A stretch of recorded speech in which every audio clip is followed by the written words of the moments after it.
Everyone, I'm going to continue the series of the Daf Yomi today. We are concentrating on a Masechet Nedarim that is Daf Ayin Gimel, that is 73 in English respectively. We are talking about in the Talmud today. So we've been talking all about vows in the previous few days with regards to what if a husband wants to nullify a person he's engaged to, his vows. What's about the father? What if the father wants to nullify a vow at a specific point in time?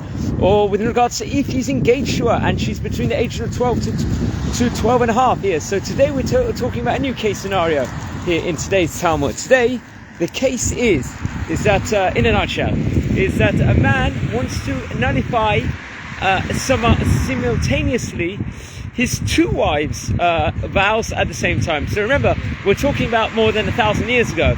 And back in the day, more than 1,000 years plus, it was allowed for a man to have more than two wives. This was the laws. Nowadays, it's not allowed, especially in most of the countries.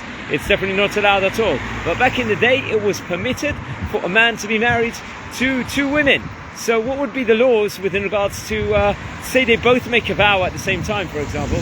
Will he be permitted to nullify the vow at that stage in time? What's going to be the din within regards to that? So it's interesting. There's going to be a discussion between the sages, and particularly between Ravina and Rabbi Yehuda within regards to this. So Ravina states that there's the pasuk we were talking about in Book of Bamidbar, in Sefer Bamidbar, would state that it would relate over about nullifying the wife's vow, and would refer it in the singular over here and say the word her. So that might imply, because the pasuk is using a singular term, that it won't be allowed. And then Rabbi Yehuda will add to it, and they will use the example of a sotah with regards to the sotah. A sotah is a woman that has been suspected of causing adultery and is going to drink a specific potion of water in front of the bed din potentially, and if she is going to be innocent, she would get pregnant, or within regards to the next 12 months and have a child. If she would be guilty, it sounds like she would potentially die on the spot in a gruesome way.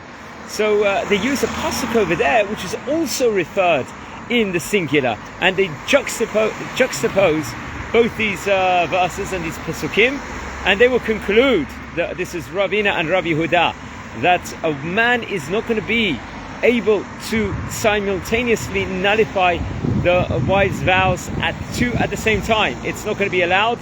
He can only nullify one of his wives' Nedarim vows at one specific time, but not both together, using darshaning from these two pasukim over here. However, the commentators are going to discuss this in depth, and the Ran and Rashi are going to add their valuable inputs to it, and all the other commentators.